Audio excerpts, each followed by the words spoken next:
and good afternoon. Composition 1. This is our last lecture. So, congratulations, you've made it. There's only one thing that's left. It's the exam. First of all, we have a lot of things to talk about today. We've got to wrap up the entire course. The main object today is to talk about how to prepare for the exam. But before we do that, I just want to talk about a couple things related to the writing this semester. First of all, we didn't spend a lot of time on format, and I was hoping that you would just check the format in the textbook, because they give you some good examples right from the beginning of the page. If you take composition with other professors, they might insist that you do it properly. And I even uploaded an example onto the website. So there's no excuse for you not following my instructions. I don't know why everybody's doing it their own way. But one of the main things is, almost everybody is still doing this. You need to write paragraphs that follow the structure. Okay, this is very important for the exam. If you don't follow the structure of a paragraph on the exam, I can't give you a good grade, because there's not going to be multiple paragraphs and you're not going to have a chance to explain yourself. You're going to have 30 minutes to write. It's a totally different type of writing. It's not usually the type of writing you do. Usually you have a few days or a few hours, but in an exam, you're under pressure and you have to write. So you have to be organized. You have to put that topic sentence in there, and then you have to support yourself, and then you have to conclude, and that's it. Don't write 5 paragraphs on the exam. Okay? Don't write 2 unfinished ones and one long one. You just have to write 1 paragraph on the exam. Okay? So let me be clear. All of this stylistic stuff and open format stuff that I've let go, you can't do that on the exam. You're going to have to follow what we, talked about in recorded lecture. So please, you need to be efficient, and you only have 30 minutes to do it. We didn't really practice, writing a paragraph that quickly, so it's going to be tough. All right. Now, in terms of the response papers, I've graded the Monday classes papers. The Friday ones are not done yet. It looks like, again, the Friday class followed the instructions better. That doesn't mean that there's not really good students in the Monday class, but I had 4 people not write anything in the Monday class. 1 person plagiarized. So 5 students out of 16 got 0. That's not very good. The Friday class, everybody submitted. Assuming nobody cheated, everybody's going to pass. That's quite a big difference. So as I said, the Monday class, if you're doing well in the Monday class, you have nothing to fear. If you're not handing in your assignments and you're in the Monday class, or you're copying, you're going to have to prove that you've learned, the material on the exam, and you're going to have a good exam. Otherwise, you're going to end up failing the class. Okay? Now, this is what I mean by plagiarizing, okay? Listen to this and tell me if a student wrote this, or this is from an encyclopedia or a blog or somebody's technical description. The European idea of fashion as a personal statement rather than a cultural expression begins in the 16th century.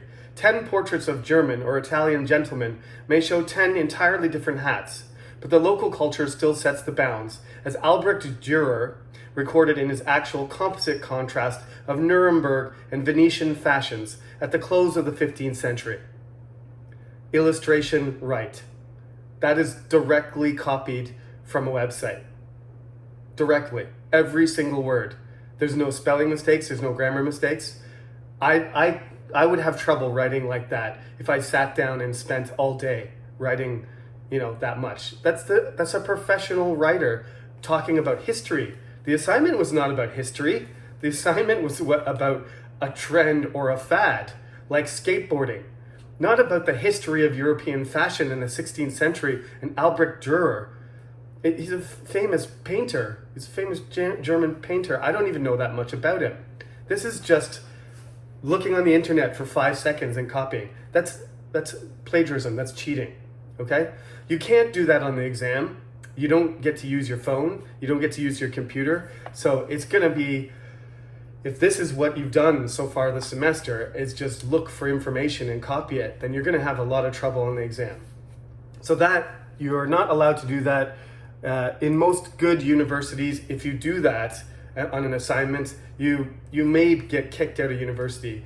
Usually you fail the class, and if they judge that it's the plagiarism is serious enough, then you get expelled. So I've already warned everyone about this, so you shouldn't be doing that sort of stuff. It's not allowed. It's cheating.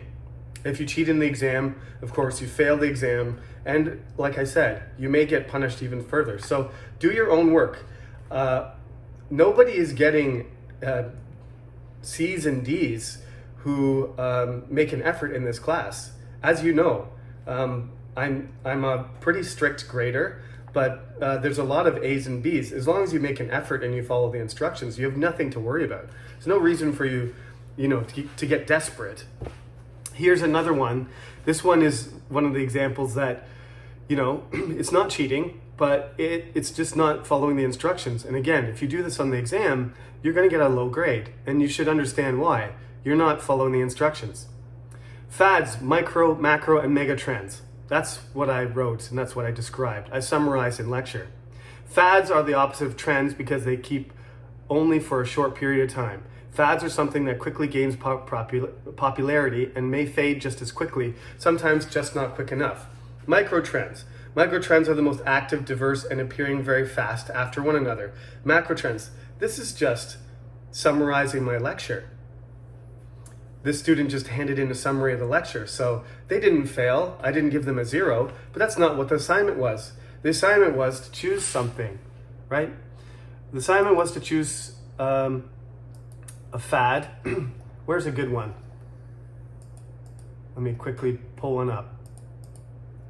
Okay, people still need to focus on the topic sentence and get that argument in there. However, I'm rewarding students who stick to the topic and argue effectively. So this is an A+, okay?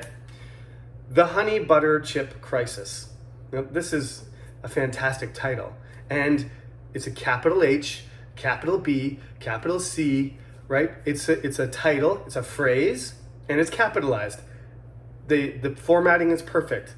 The student's name is in the top right. It says composition 1, it says the date, it says my name, and it has a title that's properly formatted. The whole thing is double spaced, right? Line, break, line, break, line. Honey Butter Chips, which enjoyed tremendous popularity upon its launch, are the icons of Korean fads. About 7 years ago, there was a honey butter chip crisis in Korea. Honey Butter Chips was a 2014 new product from Hi-Tai Confectionery. If I'm saying that correctly, I'm not sure. Hi-Tai, and maybe Hey-Tai. And tastes like honey and butter on potato chips. It has become increasingly popular through SNS and has become, it shouldn't be has become, it did become. Shouldn't be the present perfect. It should be just past tense. Anyway, these are small grammar mistakes. This is an A+. There are grammar mistakes. That's one of the many reasons that help me decide whether you cheated or not. Because you're writing, and making human mistakes.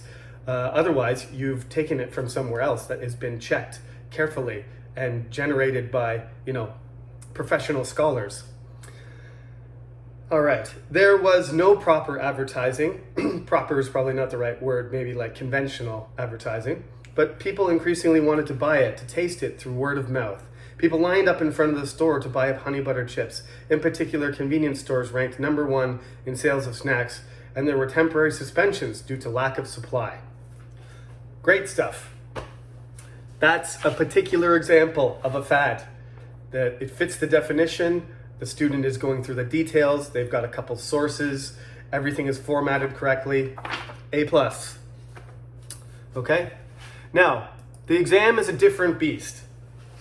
It's not going to be something like that where you can carefully construct it. So be aware. Like I said, you got 30 minutes approximately. The exam's an hour and a half. There's 100 points to the exam, and there's 3 sections. So you got part A, part B, and part C. We'll start with part C because it's really easy to explain. As I said before, 4 topics. There are 4 topics. Choose one and write a paragraph about that topic. Narrow down the topic, write a topic sentence, supporting sentences that are connected to that first sentence, a concluding sentence, and you're done. Sounds easy. We all know it's not as easy as that, but that's the process, okay? You're not gonna have time to edit or, think about complex ideas, and add things, from your, you're not going to have time to research or get additional information. The topics are going to be wide open. They're going to be general topics. You just got to quickly narrow it down, write about something you know pretty well, put together a structure, and demonstrate to me that you've learned how to write a good paragraph. And that's what I'm looking for. Don't erase and cross out everything. Just be methodical, do your best, and I'm going to be forgiving of that paragraph, okay? I'm not expecting perfection when you have 30 minutes to write something. That's unreasonable. So just do your best. Leave yourself 30 minutes at least to get there, okay? So you should be done part A and part B at the end of an hour. So you have 30 minutes to do your part C paragraph, okay? Now part E is just going to be similar to the exercises that we did in class, right? It's just going to be combine sentences, make a thesis statement, make a topic sentence, analyze a sentence. Is this fact or opinion? Make a sentence that's fact or opinion, that kind of stuff. So let me just point out a few of the pages here that are relevant to part A. So for example, you got page 14 and 15 and 16, which are all about making topic sentences. Those are very important. Make sure you go over them. My next tab here for part A. This is basically a short answer section, right? Part A. What do we got here? 43 and 44. Those are the pages that are related to fact and opinion. And then we've got a few different sections that are related to combining, right? Combining sentences or forming sentences. Page 57 in the problems and challenges section. And earlier on,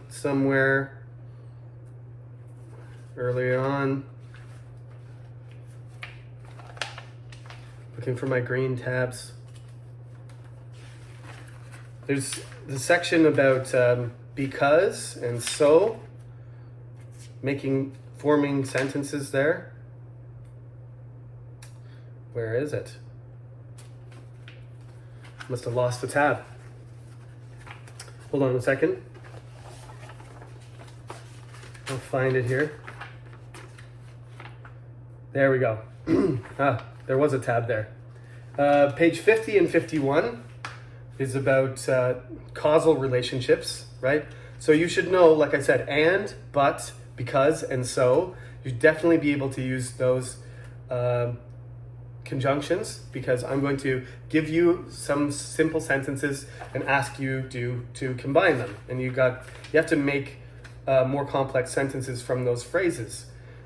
Even this section where it shows you an example on page 23, where there's a whole paragraph with really short sentences, is talking about combining sentences there.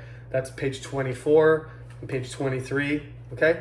All of those exercises, you should check them out, practice them, because that's gonna be part A, short answer, okay? It's gonna be about 35 points, and then you move on. It's probably gonna be 30 points, and I haven't actually put the exam completely together yet. Part B is going to be what we call long answer, and that's gonna be like a horrible hotel kind of situation, like you did for homework, where part of the paragraph is missing, so you should complete it. And the other part of it is, it's all kind of paragraph analysis. So you need to be able to, as we did at the beginning, look at paragraphs that have some issue with them, okay? They're off topic, they don't have a topic sentence, they don't have a concluding sentence, there's a contradiction in it, it's too narrow, it's too broad, all these things. The words that we've been practicing, coherent, clear, concise, use those words to tell me what's wrong with the paragraph. We analyzed paragraphs the entire semester, so there's lots of things to look at. I'm going to write the paragraphs myself, and I'm going to intentionally make mistakes. It's your job to find what I did wrong, okay? So don't look at a paragraph and say, oh, well, the professor just wrote a really nice paragraph and everything's fine. You're supposed to be a detective. You're supposed to find the things that are, but you can't just say there's something wrong with the paragraph. Of course, you have to find what those things are. I'm intentionally making certain mistakes for you to discover and explain to me what has to be done, okay? Should this be removed? Should it be replaced? Does this not match? Is this a problem, okay? Of course, you can say if there's something good about the paragraph, that might be part of the analysis too, that you say, oh, it has a very strong topic sentence, but there is no concluding sentence to match. Okay, that's a positive comment and a negative criticism at the same time. So, of course, the last chapter we did was differences, so you should have a look at that again. And if you're going to, say that there's something wrong with a comparison in the paragraph, like it's not balanced or it only takes one side, that could be a criticism. And of course, you have the option of doing a comparative paragraph yourself, if that's what you want to do with the topic on part C. Okay? Page 58 gives you a lot of good advice about organization for your own paragraph writing in part C. And let's see here. Any more light green tabs? Yeah, the horrible hotel, like we said already. So, at the beginning, where is it? There we go. There's one more. Yes, this is the last thing in part B. As I said to you earlier in the year, just reminding you, I'm going to put a picture. I'm going to put a scene with lots of things going on, and you simply have to write a description. It's not a paragraph, not a normal academic paragraph. You just have to look at the picture, the scene, and describe what's happening. And the more detailed, you use prepositions and adjectives and good vocabulary to tell me what's going on. And if I close my eyes and I read your paragraph, somebody reads the paragraph to me, and I close my eyes, I can imagine what that scene looks like from your words without looking at the scene itself. And that's the exam, 100 points. As I said, about 30 points for part A, the short answer, combining sentences and doing fact and opinion and writing topic sentences, identifying main ideas. That's the first section. The part B section is analyzing paragraphs. So you have to look at paragraphs that I've written, you have to write a short description of a scene, and you have to complete a paragraph that's missing certain parts. And then part C is you write me a paragraph and demonstrate how you put all the skills you've learned in the class together to write a good paragraph. And that is our exam. Our Monday section, our Friday section will have their exam first at noon in room 124. I will post this as well. But room 124 at noon on June the 11th, which is next Friday. And the Monday class will have their exam on the 14th at noon in the same room, 124. So that will be the end of the semester for both classes, the 11th and the 14th, both classes right at noon. That was our original schedule. So we were, note that our original room was 501, but that is not where we're writing the exam. It'll be on the first floor It's a very big room, so there's lots of space for everyone to spread out and be safe. You have to come in person. This is a written exam in person, so you've got to come, bring your mask, sanitizer, check your temperature, relax, sit down, do your exam, and then you're free to go and enjoy your summer. I got my vaccine on Friday, so I will still be wearing a mask, don't worry, and I'll still be following the guidelines, but certainly I'll be less of a risk than other people. In 2 weeks from now, I will have my partial immunity from my first dose. So it's good news. I know a lot of you are freshmen. I hope that you've remained motivated. I know it's writing and it's English and it's online. So these are things that sometimes,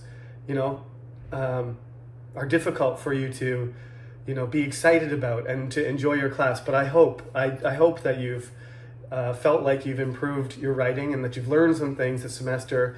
And I look forward to seeing you in the exam, and I wish you best of luck on this exam and all your other exams too.